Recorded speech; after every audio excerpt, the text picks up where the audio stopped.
భద్రాద్రి కొత్తగూడెం జిల్లాలోని ప్రైవేటు ఆసుపత్రులపై పలు ఫిర్యాదులు రావడంతో వైద్య శాఖ అధికారులు అప్రమత్తమయ్యారు. ఫిర్యాదులు వచ్చిన ఆసుపత్రులను తనిఖీలు చేసి నిబంధనలు పాటించని ఆసుపత్రులపై చర్యలు తీసుకుంటామని DMHO హెచ్చరిస్తున్నారు.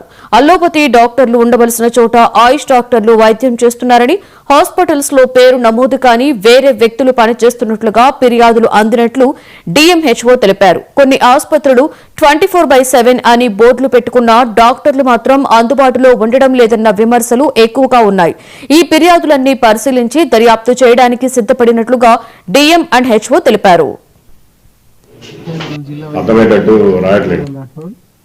భద్రాద్రి కొత్తగూడెం జిల్లా వ్యాప్తంగా ఉన్న ప్రైవేట్ హాస్పిటల్స్ అన్నిటికి కూడా నేను చేసే విజ్ఞప్తి ఏంటంటే, మీరు ఎథికల్ ప్రాక్టీస్ చేయండి, ఎథిక్స్ని వదిలేసి ప్రాక్టీస్ చేయకండి. మీకు కొన్ని గైడ్ లైన్స్ ఇవ్వడం జరిగింది, రెగ్యులేషన్స్ ఉన్నాయి, మీకు డిస్ట్రిక్ట్ రిజిస్ట్రేషన్ అథారిటీ నుంచి ఎస్టాబ్లిష్మెంట్ యాక్ట్ ఉంది, మీకు PCPND యాక్ట్ ఉంది. వీటన్నిటికీ అనుగుణంగా మీ హాస్పిటల్స్ రన్ చేసేటప్పుడు చూసుకోవాలి. జిల్లా వ్యాప్తంగా రకరకాల కంప్లైంట్లు వస్తా ఉన్నాయి నాకు, కాబట్టి మీరు దయచేసి గైడ్లైన్స్ అన్ని ఫాలో అవ్వండి. ఏ సిస్టమ్ ఆఫ్ ప్రాక్టీస్ అయితే ఉండాలో ఆ క్వాలిఫికేషన్ ప్రకారం డాక్టర్ గారికి ఆ సిస్టమ్ ఆఫ్ ప్రాక్టీస్ లోనే ఉండేట్టు చూసుకోండి.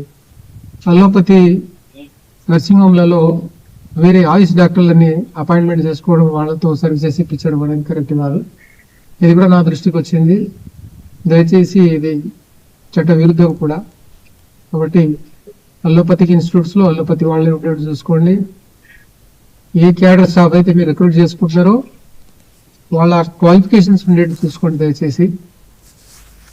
అట్లాగే ఇన్స్పెక్షన్కి వచ్చినప్పుడు ఏ స్టాఫ్ని అయితే మాకు మీరు సర్టిఫికేట్స్ ఇస్తున్నారో, మా దగ్గర రిజిస్ట్రేషన్కి ఇస్తున్నారో, ఆ స్టాఫ్ ఉండేట్టు చూసుకోండి. ఆ స్టాఫ్ ఉండేట్లు మీరు ఇచ్చే సర్టిఫికేట్ వేరు, అక్కడ ప్రాక్టీస్ చేసే పర్సన్ వేరు. ఇలాంటప్పుడు మేము ఇన్స్పెక్షన్లో దొరికితే మాత్రం వాటిపైన కఠిన చర్యలు తీసుకోవాల్సిన అవసరం. నేను జిల్లా వైద్యాధికారి డాక్టర్ తుకారాం రాఠోడ్.